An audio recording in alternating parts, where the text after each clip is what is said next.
Pablo Picasso, un nombre que resuena como símbolo de genialidad, furia creativa y pasión destructiva. Sus pinturas cambiaron para siempre el mundo del arte, y su vida fue a menudo tan dramática como sus lienzos. Pero detrás de la leyenda del genio existía otro lienzo, más delicado, la vida de sus hijos.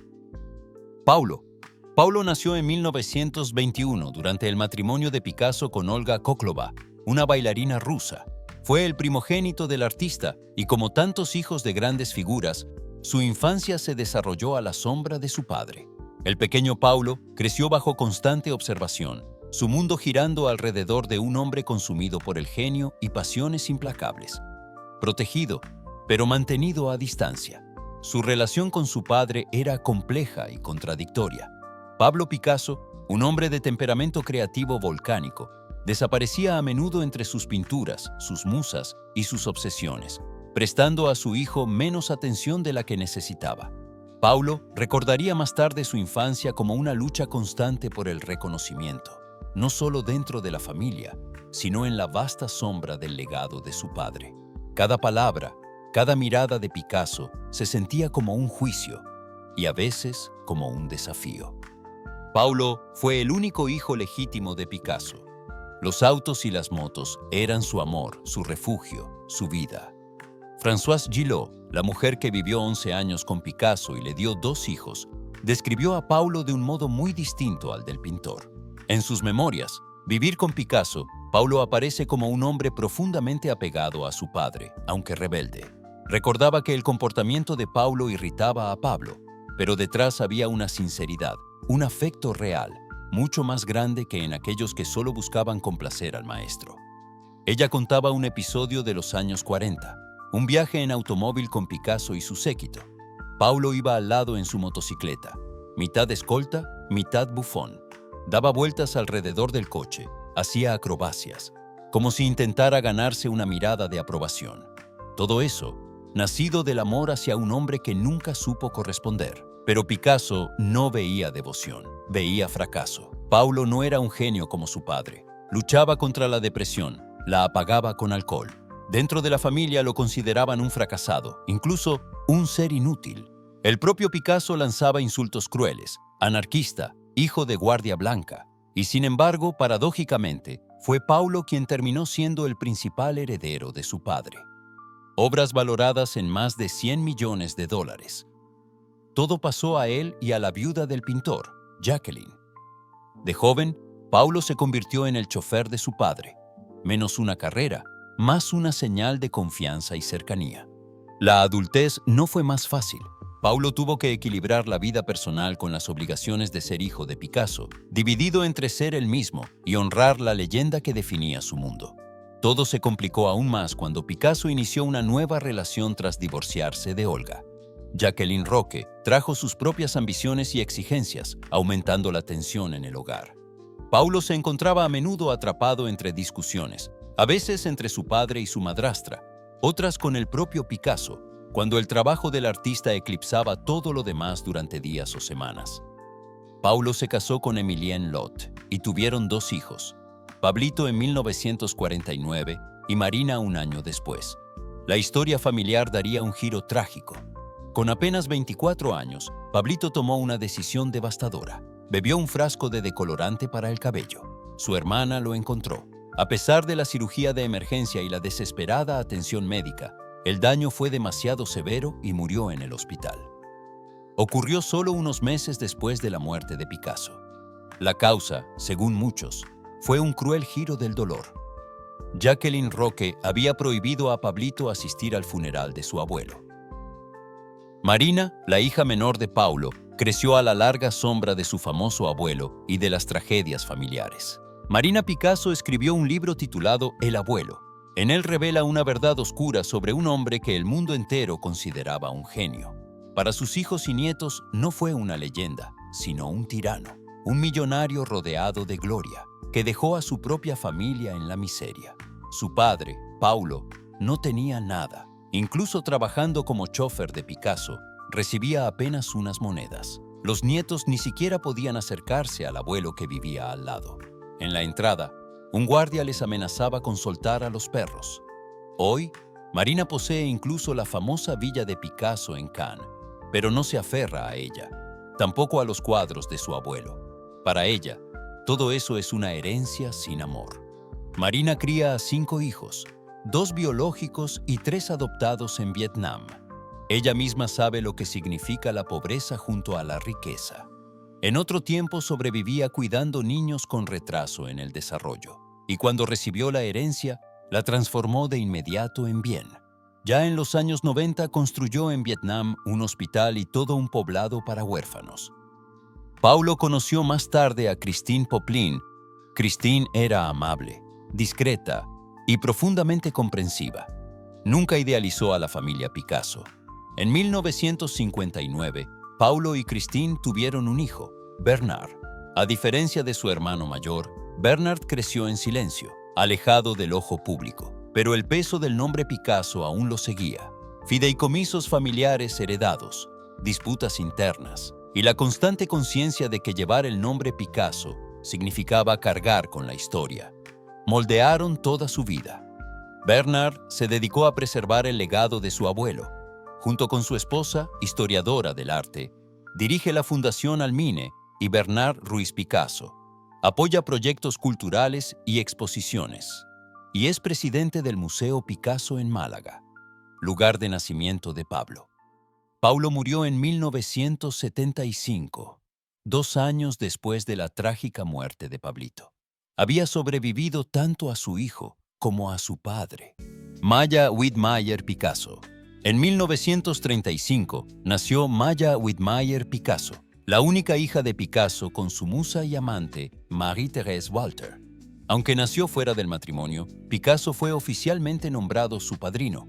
Cuando Marie-Thérèse comenzó su relación con Picasso, ella tenía apenas 17 años y él 45.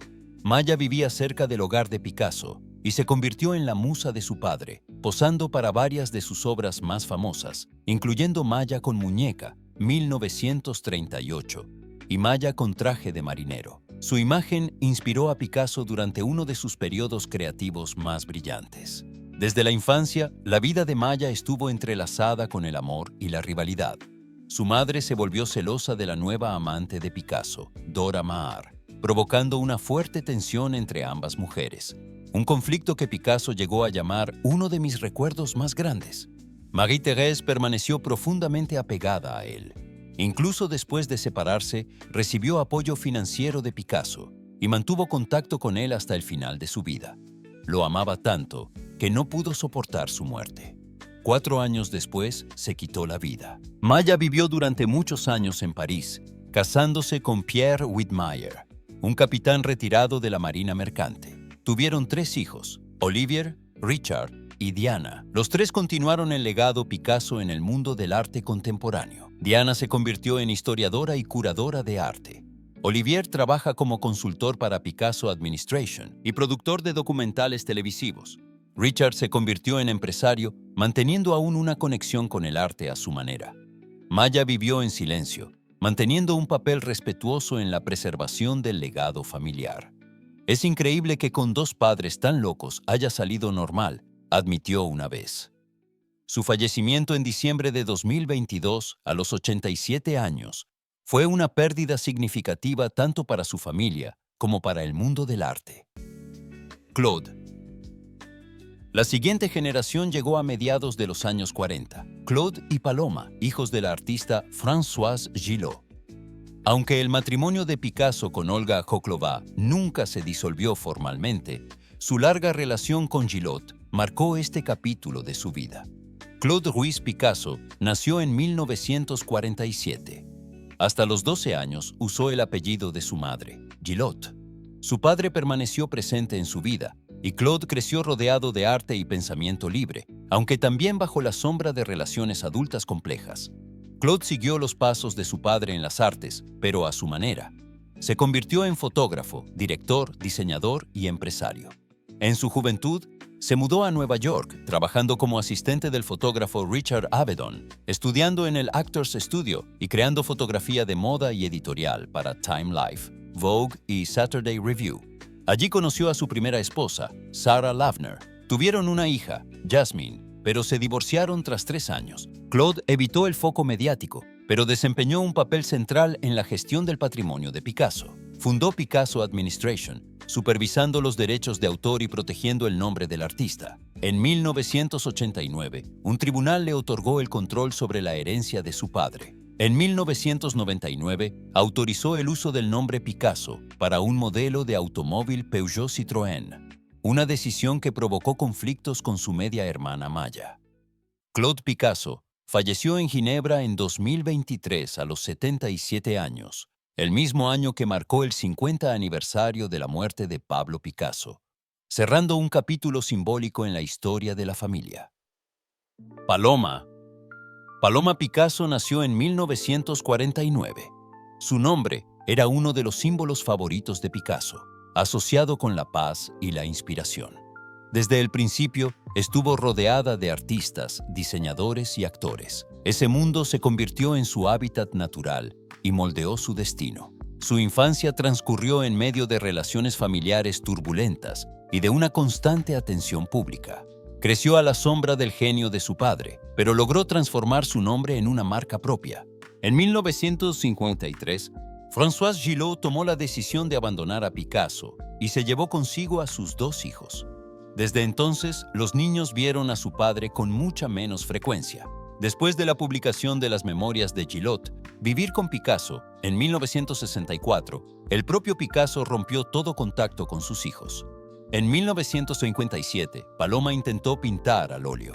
No creo que fuera divertido, más bien difícil. Recordaría más tarde sobre aquella experiencia. Ingresó en la Universidad de París en Nanterre.